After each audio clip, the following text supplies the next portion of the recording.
चलो अभी मैं ये आप लोग का स्टार्ट करता हूँ। मैं पिछले 2 सालों में ये चीज़ें ना आपको नहीं पूछी बेटा, लास्ट 2 ईयर्स आपको ये डिस्टिंग्विश नहीं पूछा है। आप चेक कर लोगे तो आपको मालूम पड़ जाएगा, है ना। और ऐसा मेरा जो 6th सेंस है वो बोलता है कि एग्ज़ाम में ये आपको 100% पूछने वाला है इस बार। ठीक है, नहीं पूछा तो थोड़ा आपकी नसीब ख़राब होगी, लेकिन 2 साल से जो देख रहा हूँ मैं वहाँ पे आपको पूछा हुआ नहीं है। फेब वाले महीने में, है ना, तो ट्राई करना है इसको थोड़ा सा इंपॉर्टेंस दे करके इसको अच्छे से पढ़ने की कोशिश करना है इसको। सिंपल सा चीज़ें यहाँ पे, transfer of shares and transmission of shares, 2 condition है इसके अंदर। भैया शेयर ट्रांसफ़र कैसे होता है, ट्रांसमिशन कैसे होता है, क्या चीज़ें हैं क्या चीज़ें नहीं है, मैं आप लोगों को ईजिली बोलता हूँ। मैं आप जरा आपको समझा रहा हूँ, समझ लो। वहाँ पे मीनिंग आप समझ लोगे तो आपको पूरा डिस्टिंग्विश आसानी से समझ में आ जाएगा। बहुत सारे बच्चे चैप्टर्स पढ़ते नहीं हैं, समझते नहीं हैं। यहाँ पे मेरे पास इतना टाइम नहीं है कि मैं अभी आप लोगों को समझा पाऊँ, है ना। इंशाल्लाह मुझे वक्त मिलेगा इधर पे, तो आफ्टर योर एग्जाम्स मैं नेक्स्ट ईयर के बच्चों के लिए सारे जो क्वेश्चन वगैरह है सब एक चीज़ में अच्छे से रिपीट करके और आपको डिटेल लेक्चर लूँगा मैं। मुझे उसमें सपोर्ट चाहिए आप लोग का बेटा, और मुझे वहाँ पे आप लोग का सपोर्ट चाहिए, और बहुत सारे मुझे क्या बोलते हैं आपके स्टूडेंट्स चाहिए, है ना। तो मैं आप सबकी हेल्प कर पाऊँगा। मैं पढ़ाई देखो होती है, लेकिन लास्ट टाइम में अगर लास्ट टाइम में 1 महीना पढ़ाई करोगे आप फिर भी हो पॉसिबल है, लेकिन आप बोलोगे सर मुझे लास्ट मोमेंट में पढ़ाई करना है तो दैट इज़ वेरी डिफिकल्ट। तो let's start with transfer of shares and transmission of shares. ये समझो ट्रांसफर ऑफ जो शेयर्स है ये वो इंसान है जो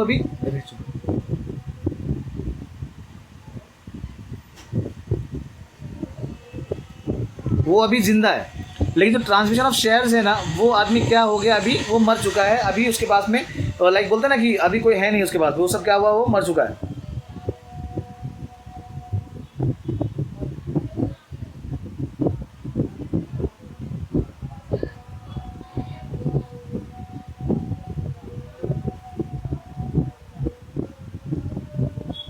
ठीक है, तो ये चीज़ें हैं इसके अंदर, एक है ट्रांसफर ऑफ शेयर्स और एक है ट्रांसमिशन ऑफ शेयर्स। ठीक है,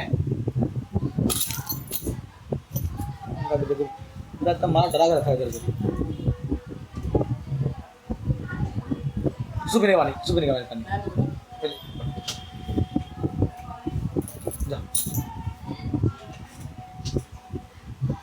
बंद कर दो उसको। एक्सट्रीमली सॉरी बच्चा, हरी रिकॉर्ड हो रहा था ये, और एक बच्चा आ गया सामने मेरे। चलो ठीक है, कोई दिक्कत नहीं। हाँ, तो मैं ये कह रहा था इधर पे कि जो ट्रांसफर ऑफ शेयर्स में वो इंसान अब तक जिंदा है ना, और ट्रांसमिशन में वो इंसान क्या हो चुका है, मर चुका है। अब उसका जो शेयर्स है उसके साथ में क्या होने वाला है, क्या कानूनी कार्रवाई होगी उसके अंदर, उस चीज़ें कोई देखना और समझना यहाँ पे हम लोग को किया गया है इधर पे। तो अभी यहाँ पे है transfer of shares means voluntary and deliberately giving once shares to a person by entering into contract with the buyer. यानी ट्रांसफर ऑफ शेयर्स है, मैं खुद की मर्जी से शेयर्स क्या कर रहा हूँ, मैं एक पर्सन से दूसरे पर्सन को दे रहा हूँ। ये भी जिंदा है और ये भी जिंदा है, ठीक है। तो मुझे वहाँ पे कोई दिक्कत नहीं है, वहाँ पे मुझे कोई प्रॉब्लम नहीं है। लेकिन ट्रांसमिशन ऑफ शेयर्स कैसा होता है कि वो आदमी अभी अपने असली कंडीशन में है नहीं, या जिंदा नहीं है, या मर गया है, या पागल हो गया है, या बर्बाद हो गया है, लेकिन वो अभी अपने आप को लीगली कहीं भी प्रेजेंट नहीं कर पाएगा बिकॉज ही और she does not have any sound mind. It means transfer of ownership of members' share with his legal representative due to operation of law. It takes place on the death, insolvency and insanity of the members. अगर कोई मर गया, कोई पागल हो, बर्बाद हो गया, या कोई पागल हो गया, तो वहाँ पे ट्रांसमिशन ऑफ शेयर्स होता है कि नहीं। अभी यहाँ पे कोई अपना शेयर सेल भी कर सकता है और किसी को गिफ्ट भी दे सकता है। यहाँ पे ऐसा कुछ भी नहीं होता बिकॉज यहाँ पे जो ट्रांसमिशन होता है वो इसलिए कि इंसान क्या हो गया, बर्बाद हो गया है, या वो क्या हो गया है, पागल हो गया है। ठीक है, अब ये आपके बाकी जो पॉइंट्स है यहाँ पे, नेचर ऑफ एक्शन। अब ये नेचर ऑफ एक्शन क्या है, ये जो एक्शन होता है किसका, ट्रांसफर ऑफ शेयर्स का, ये वॉलंटरी नेचर है। भैया देखो, मुझे किसी को बेचना है, दे दिया, मुझे किसी को गिफ्ट देना है, दे दिया, है ना, वो मेरी मर्जी है ना। मैं अपने होशो हवास में हूँ, मुझे काम करने आता है बराबर से। वो इंसान वो कर पाएगा कौन, जो आदमी अभी क्या है, जिंदा है, जो आदमी क्या अभी जिंदा है। लेकिन ये आदमी जो है ट्रांसफर तो मर गया है ना, है कि नहीं। तो इसका जो एक्शन क्या होगा वो होगा इनवॉलंटरी एक्शन। ये खुद से कुछ नहीं कर पाएगा। अब जो भी होने वाला है वो कैसे होने वाला है, कानून की वजह से होने वाला है, ऑपरेशन ऑफ लॉ। यहाँ पे वो चीजें होने वाली है, ठीक है। आगे यहाँ पे 2 पार्टीज यहाँ पे इन्वॉल्व होती है, एक होता है ट्रांसफरर और एक होता है ट्रांसफरी। यहाँ पे 2 पार्टीज इन्वॉल्व होती है, एक होता है ट्रांसफर शेयर्स या देने वाला, ट्रांसफरी शेयर लेने वाला, ठीक है। यहाँ पे एक ही पार्टी इन्वॉल्व होती है जो होती है नॉमिनी, है ना। और अगर कोई मर गया है तो उसका कोई लीगल रिप्रेजेंटेटिव वो खाली बस वो उसको क्लेम करेगा ना, भैया हाँ भाई मेरा था, है कि नहीं। वैसा इंस्ट्रूमेंट ऑफ ट्रांसफर, ठीक है। अब ट्रांसफर कर रहा तो भैया इंस्ट्रूमेंट ऑफ ट्रांसफर यानी कोई चीज़, कोई होगा ना, कोई डेटा कंडीशन, अभी हम लोगों ने पहले पढ़ा, तो वहाँ पे उसका जरूरत है। यहाँ पे कोई भी इंस्ट्रूमेंट ऑफ ट्रांसफर की जरूरत नहीं है, बिकॉज वो इंसान एग्जिस्ट ही नहीं करता है ना भैया, तो कहाँ साइन लेगा उसका, तो कहाँ को डॉक्यूमेंट बनाएगा उसका। फिर इनिशिएटेड, ये ट्रांसफरर है, इनिशिएट द ट्रांसफर प्रोसेस, जो ट्रांसफर करना मुझे यहाँ पे, ठीक है, तो वो इनिशिएट करता भैया कि मुझे दे दो वहाँ पे। फिर legal representative of the official receiver initiates the process of transmission, तो कोई उसका लीगल रिप्रेजेंटेटिव, फॉर एग्जाम्पल कोई आदमी है, वो मर गया, अब उसके बच्चे लोग हैं, तो उसके बच्चे क्या हो गए, उसके नॉमिनी है प्लस उसके लीगल रिप्रेजेंटेटिव है कि बाप के बाद में तो पैसा तो बच्चों को मिलने वाला है कि नहीं, तो वो उसके लीगल हकदार है, तो वहाँ पे ट्रांसमिशन ऑफ शेयर्स हो जाएगा। ठीक है। अब आता है कंसिडरेशन। अब यहाँ पे दो चीज़ें होती है इधर पे, है ना। अब यहाँ पे होता है the transfer of done often bye members to receive some consideration, यानी कोई पैसा वैसा मिलता है वो लोग को, है ना। द बायर हैज टू पे फॉर द शेयर्स, यहाँ पे एक कंडीशन होता है भैया कि देखो मैं तुमको शेयर्स दे रहा हूँ और उसके बदले में आप क्या दोगे, मुझे पैसा दोगे ना, है कि नहीं। तो शेयर होते क्या मिलने वाला है, पैसा मिलने वाला है, कंसिडरेशन है ना, ये कि नहीं। इधर पे यहाँ पे कुछ भी नहीं है, यहाँ पे कुछ पे करना नहीं है, बस क्या होता है कि वो जो इंसान नहीं है उसका जो प्रॉपर्टी है वो उसके जो लीगल हायर है, उसका वाइफ, उसकी वाइफ, उसका बच्चा, उसकी बेटी, उसको वहाँ पर वो चीज़ मिल जाएगा, है कि नहीं। Liability, liability of transfer ends after the share of this transfer. अगर भैया देखो मैंने शेयर्स लिया था, मैं शेयर्स तुमको दे दिया, अब वो शेयर्स मेरा नहीं है, अब उसका लीगल हकदार कौन है, जिसने उसको परचेज किया वो उसका लीगल हकदार हो जाएगा। फिर original liability of the member convince in the case of transmission of shares, है कि नहीं। अब यहाँ पे जो ट्रांसमिशन ऑफ शेयर्स में है, जो उसकी असल लाइबिलिटी है, ठीक है, वो कंटिन्यू रहेगी, मतलब जिस तरीके से वो उसका वैल्यू था अभी भी उसका सेम वैल्यू वहाँ पे रहने वाला है, चाहे वो उसके बच्चे को मिले या उसकी वाइफ को मिले या उसके हस्बैंड को मिले, वहाँ पे वो चीज़ सेम ही रहने वाली है, वो कुछ चेंज होने वाली नहीं है। स्टैम्प ड्यूटी कैसा इधर पे कि स्टैम्प ड्यूटी यहाँ पे करना पड़ता है as per the market value, market value में जो रेट चल रहा है, लीगल डॉक्यूमेंट बनाना पड़ेगा ना अपने को, है ना। लिया दिया, जैसे घर लेते हैं हम लोग तो वहाँ पे एक स्टैम्प ड्यूटी लगता है उधर पे, भाई कितने का घर है, कितने का वैल्यू है उसका। लेकिन ट्रांसमिशन में कोई स्टैम्प ड्यूटी नहीं है, बिकॉज यहाँ पे ट्रांजेक्शन हो ही नहीं रहा है इधर पे ना, ट्रांसमिशन में ट्रांजेक्शन हो ही नहीं रहा इधर पे, तो यहाँ पे कोई स्टैम्प ड्यूटी की बात नहीं आती है। तो with this we have completed this transfer of shares and transmission of shares as per my thought, as per मी। ये बहुत इंपॉर्टेंट है और आप लोग को ये पूछा नहीं है इतने टाइम से, तो इसके आने के चांसेस काफ़ी ज़्यादा बनते हैं इन माई ओपिनियन, तो उसको ज़रा ध्यान देना आप लोग और ट्राई करना कि ये आपका अच्छे से हो जाए। अभी ये अपना नेक्स्ट डिस्ट्रीब्यूशन है इनिशियल पब्लिक ऑफर और फर्दर पब्लिक ऑफर। इनिशियल बोलेंगे तो जब कंपनी शुरू होती है, जब उस टाइम पे जब वो लिस्ट होती है, तो पहले जब हम लोग शेयर इशू करते हैं तो उसको बोलते हैं इनिशियल पब्लिक ऑफर। अभी हमने मार्केट में शेयर इशू कर दिया है कि नहीं, अब उसके बाद हमको और ज़रूरत है उसकी, तो उसके बाद जब हम लोग शेयर जब निकालेंगे उसको बोलते हैं लोग फर्दर पब्लिक ऑफर, है कि नहीं। तो ये कौन करता है, it is issued by unlisted public company, है ना, जो अब तक लिस्ट नहीं हुई यहाँ पे, है ना। और ये कौन करता है, ये लिस्टेड कंपनी, जो पब्लिक कंपनी जो है लिस्टेड है वो करती है उसको। कब इश्यू होती है यहाँ पे, अब कोई एक एग्जिस्टिंग कंपनी है ना, issue bye an existing company which want to raise capital from public for the first time. The first time कोई अपना शेयर्स मार्केट में छोड़ता है, लाता तो वो आईपीओ क्या करता है, इशू करता है। लेकिन एफपीओ क्या है कि अगर उसने पहले ही शेयर दिया हुआ है लेकिन उसको और भी पैसे की ज़रूरत है, तब वो फर्दर, तो उसको बोलते हैं फर्दर कैपिटल जब उसको चाहिए होता है, तो फिर वो क्या करता है, उसको छोड़ता है ना। तो आईपीओ प्रीसीड्स एफपीओ, पहले एक आईपीओ होता है, पहले आईपीओ होता है, उसके बाद में एफपीओ होता है, ठीक है। और एफपीओ क्या है, FPO is always done after IPO, तो एफपीओ बाद में होता है आईपीओ के, ठीक है। तो ये बहुत इजी पॉइंट्स है, ठीक है, आप इसको ज़रा ध्यान से दे सकते हैं। और इसके कुछ दो पॉइंट्स और भी हैं, जरा मैं आपको करता हूँ, ठीक है। अगर कंपनी को अपने आप को लिस्ट करना पड़ता है आईपीओ इनिशियल पब्लिक ऑफर के लिए, है कि नहीं। और यहाँ पे ज़रूर दिक्कत ही नहीं है, बिकॉज कंपनी पहले से लिस्टेड है, उसको और ज़रूरत है पैसे की, तो वो शेयर्स मार्केट में और लगा करके उसको ईजिली लिस्टेड कर सकता है।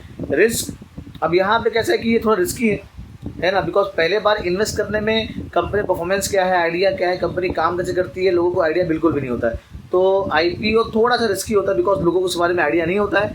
लेकिन एफपीओ क्या होता है, एफपीओ थोड़ा सा कम रिस्की है, बिकॉज आपने एक बार इन्वेस्ट कर दिया है तो आगे आपको इन्वेस्ट करने में दिक्कत नहीं, बिकॉज आपकी कंपनी का नेचर, उसका आइडिया, परफॉर्मेंस क्या है, आप लोग को पहले ही मालूम पड़ चुका है। तो ये एक छोटा सा एक्सप्लेनेशन था इसका, है ना। इस डिस्टिंग्विश को भी आप ज़रा अच्छे से कर लेना, है ना, एग्जाम पॉइंट ऑफ व्यू से इंपॉर्टेंट है और आपको ये 4 मार्क्स के लिए आपको एग्जाम में दिख। हेलो बच्चों, तो आज मैं अभी आप लोगों को बताने वाला हूँ जो इम्पोर्टेंट डिस्टिंग्विश है जो हम लोग को एसपी में आते हैं, वो कुल मिला करके हम लोग को आते हैं 12 मार्क्स के। तो ये 12 मार्क्स के डिस्टिंग्विश जो है मैं कुछ 7-8 डिस्टिंग्विश आप लोगों को कराऊंगा, तो आप इसको बहुत ही गौर से देखिए। और मेजरली ये वो डिस्टिंग्विश है जो अब तक पूछे नहीं है पिछले 2 साल में, और मैं ट्राई कर रहा हूँ उसको कवर करने के लिए। लेकिन इसके साथ साथ में आप लोग बाकी जो डिस्टिंग्विश है उसके ऊपर भी काफ़ी ध्यान देना। बिना टाइम वेस्ट किए बेटा मैं इसको शुरू करता हूँ। मैं इसको हम लोग चलो स्टार्ट करते हैं। पहला वाला है मीनिंग। कोई भी किसी भी डिस्टिंग्विश में आप पहला शुरू करोगे, आप मीनिंग से ही शुरू करना। अच्छा, एक होता है ओन कैपिटल और एक होता है बोरोड कैपिटल। ओन मतलब होता है मेरा खुद का कैपिटल, मेरा खुद का कैपिटल मैं किसी से मांगा, मेरा खुद का है, मेरा ओन्ड है ना, वो खुद बोल रहा है कि मैं ओन्ड है। और एक होता है बोरोड कैपिटल। बोरोड कैपिटल को हम लोग एक और नाम बोलते हैं, उसको बोलते हैं ओड कैपिटल। क्या बोलते हैं उसको? Odd capital. तो ये दोनों है, एक है ओन कैपिटल, एक है बोरोड कैपिटल, है ना। विदाउट वेस्टिंग एनी टाइम बेटा मैं आप लोग को जरा मैं फटाफट उसको कंप्लीट करूंगा। मैं एक आपका शॉर्ट टाइम में एक अच्छा सा रिवीजन हो जाएगा। 12 मार्क्स का आता है और हम लोग को मैक्सिमम एक एवरेज जो पॉइंट है हम लोग को 6 पॉइंट लिखना होता है, ठीक है। तो ट्राई करना हर एक डिस्टिंग्विश में आप 6 पॉइंट लिखोगे, अलॉन्ग विथ उसके सारे के सारे पॉइंट्स आपने क्लियरली लिखा तो आपको बहुत अच्छे मार्क्स इसमें मिल जाएंगे। मार्क्स इसमें बिल्कुल भी नहीं करता, अगर आपने पूरा का पूरा पॉइंट लिखा हुआ है तो आपको वहाँ पे मार्क्स मिल जाएंगे। क्लियर? चलो पहला पॉइंट अपना meaning, it is that capital which is contributed bye share holders, है ना। ये शेयर होल्डर्स है, तो share holders are the owner of the company. तो शेयर होल्डर का जो कैपिटल होगा क्या होगा? Own capital. अब बोरोड कैपिटल क्या है? वो मांगा हुआ है, यानी वो एक तरह से कर्जा लिया हुआ है, लोन लिया हुआ है। तो it is borrowed from the creditor. कोई इंसान ने हमको उधारी पे दिया हुआ है, उधार दिया हुआ हम लोग को, और वो उसके बिहाफ पर क्या लेने वाला है? वो लेगा अपने से इंटरेस्ट। क्या लेगा? वो इंटरेस्ट लेगा। तो इसीलिए उसको डेट कैपिटल भी कहा जाता है। क्लियर? फिर अब सोर्सेस, अब जो अपने ओन कैपिटल के जो सोर्सेस है वो है अपने इक्विटी शेयर्स और एक हो तो हमारा प्रेफरेंस शेयर्स। ये 2 जगह से हम लोग को मिलता है। ओन कैपिटल या मांगा हुआ पैसा हमको आता है कहाँ से? हमको आता है इशू ऑफ डिबेंचर्स, ये भी एक तरह का लोन है। फिक्स डिपॉजिट, बैंक के पास चले गया, लोन लिया बैंक से, या कोई फाइनेंशियल इंस्टीट्यूशन ने हम लोग को क्या दिया हुआ है? उधार दिया हुआ है। तो हम लोग को ये पैसे हम लोग को वहाँ से मिल जाते हैं, ठीक है। तो ये बोरोड कैपिटल हो गया। और ओन कैपिटल मिलता है हम लोग को इक्विटी शेयर से as well as preference share से। इसको जरा ध्यान में रखना, बराबर से भूलना नहीं, ठीक है। आगे बढ़ते बेटा हम लोग।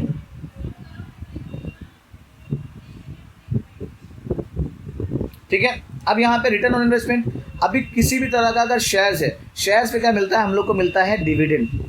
शेयर जो एक तरह का इन्वेस्टमेंट है उस पर क्या मिलता है? डिविडेंड। तो अगर हमारे पास में इक्विटी शेयर्स है तो उसका रेट ऑफ डिविडेंड होगा फ्लक्चुएटिंग। हो क्या होगा? फ्लक्चुएटिंग। अगर हमारे पास में प्रेफरेंस शेयर्स है तो उसका क्या होगा? रेट ऑफ डिविडेंड वो होगा फिक्स। तो फ्लक्चुएटिंग मिलता है हम लोग को इक्विटी शेयर्स में, फिक्स होता है हमारा प्रेफरेंस शेयर्स के अंदर। इट इज़ वेरी क्लियर, बहुत सिंपल सा ये।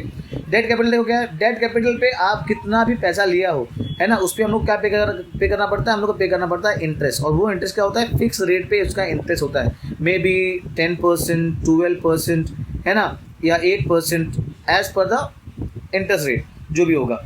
तो अभी मैंने शुरू में बोला था कि जो ओन कैपिटल है वो होता है शेयर होल्डर्स का and they are the owner of the company. जो डेट कैपिटल है वो क्या होता है? क्रेडिटर्स का होता है, they are the creditors of the company. वो हो गया। वोटिंग राइट, शेयर होल्डर्स को वोटिंग राइट है, यानी स्पेशली इक्विटी शेयर होल्डर जो होते हैं, जो इक्विटी शेयर होल्डर जो होते हैं उनको वोटिंग राइट्स है। यानी ओन कैपिटल जो ओन कैपिटल ओन करता है, shares as well as debentures, उनको वोटिंग राइट है। जो क्रेडिटर्स है हमारे घर के बाहर वाले हैं, वो उधारी जो उनको दिया हुआ है, तो उनको वोटिंग राइट नहीं है। आपने क्या किया है? आपने खाली पैसा दिया है, वो पैसा कहाँ इस्तेमाल करना है, कैसे इस्तेमाल करना है, वो हमारी जिम्मेदारी है। तो आपने सिर्फ और सिर्फ हमको पैसा दिया हुआ है, बाकी का हमको लेना देना बिल्कुल भी नहीं है उससे। तो वो चीज़ हम लोग को वहाँ पे मेंशन करना है, they are the creditors and they do not have any voting right and they can't vote in the general meeting of the company. Next point है आप लोग का रिपेमेंट ऑफ कैपिटल। अब रिपेमेंट यानी फॉर एग्जाम्पल कि अगर company बंद होती है, कंपनी नुकसान हो गया, कंपनी दिवाला निकल गया, तो रिपेमेंट ऑफ कैपिटल जब होता है तो यहाँ पे सबसे पहले जो प्रेफरेंस मिलता है ना, वो किसको मिलता है? जिससे हम लोग ने कर्जा लिया हुआ था, है कि नहीं। तो यहाँ पे जो पहला जो प्रायोरिटी मिलता है वो मिलता है बोरोड कैपिटल को, बिकॉज हमको लोन का पैसा हमको पहले देना होता है कंपैरेटिवली ओन कैपिटल के। तो share holders do not enjoy priority, यानी इनको इंपॉर्टेंस नहीं है क्रेडिटर्स के ऊपर। यानी पहले पैसा किसको मिलेगा? क्रेडिटर्स को मिलने वाला है। किसको मिलेगा? क्रेडिटर्स को। और बाद में किसको मिलेगा? ओनर्स को। तो ओनर्स तो बाद में आ गए, इनको मिलेगा बाद में, पहले मिलेगा क्रेडिटर्स को। ठीक है, they are eligible for repayment of capital only after making payment to creditors, यानी जिनके उधार लिया हुआ उनको दे देगा, उसके बाद में ही शेयर होल्डर्स या ओन कैपिटल होल्डर्स को वो पैसा मिलने वाला है। बॉरोड कैपिटल में भैया इसको क्या है, इसको है प्रायोरिटी, तेरा फ़ायदा हो नुकसान हो, अगर नुकसान भी हुआ तो सबसे पहला पैसा किसको मिलने वाला है, मुझे मिलने वाला है, तो उस चीज़ का उसको पूरा का पूरा पावर है, पूरा उसको अथॉरिटी है कि नहीं। Charge on asset, share holders कोई भी असेट चार्ज नहीं रखता है, नहीं करता है, बिकॉज वो ओन कैपिटल है, वो गिरवी नहीं या कोई चीज़ लोन नहीं मांग रहा है वो, तो शेयर होल्डर में कोई भी असेट का चार्ज नहीं होता है। लेकिन जो बॉरोड कैपिटल है, जो ओल्ड कैपिटल है, उसमें डिबेंचर होल्डर क्या करता है, कई बार कोई चार्ज रखता है यहाँ पे, सिक्योर्ड बोलते हैं ना, सिक्योर्ड डिबेंचर्स या अनसिक्योर्ड डिबेंचर्स, उसके एग्जांपल से आप चाहिए तो उसको वहाँ पे इसको लिख सकते हैं, है कि नहीं। तो सिक्योर्ड डिबेंचर बोलेंगे तो मैंने कोई चीज़ या कोई असेट या कोई प्रॉपर्टी मैंने चार्ज में रखी हुई है, और जब मुझे मैं उसका कर्जा नहीं पे कर पाऊंगा तो मैं वो चीज़ बेच करके सामने वाले को दे दूंगा मैं, इस तरीके से बॉरोड कैपिटल लिया जाता है। यानी एक तरह का कोई बोलते हैं ना कि एक अटैचमेंट होती है कि अगर आपको नुकसान हुआ तो मैं आपके इस चीज़ को बेच करके अपनी भरपाई पूरी कर लूँगा मैं, तो यहाँ पे वो होता है हमारा बॉरोड कैपिटल। तो कुल मिलाकर के बेटा ये 7 के 7 पॉइंट है। तो अभी आप लोग का मैं जो नेक्स्ट टॉपिक स्टार्ट करने वाला हूँ वो आप लोग का है शेयर एंड डिबेंचर, काफ़ी इंपॉर्टेंट है और ज़रूरी भी है ये, एग्जाम पॉइंट ऑफ व्यू से काफ़ी इंपॉर्टेंट भी है ये। तो एक होता है अपना शेयर्स जो अपना होता है ओन कैपिटल, डिबेंचर्स है बॉरोड कैपिटल, ठीक है।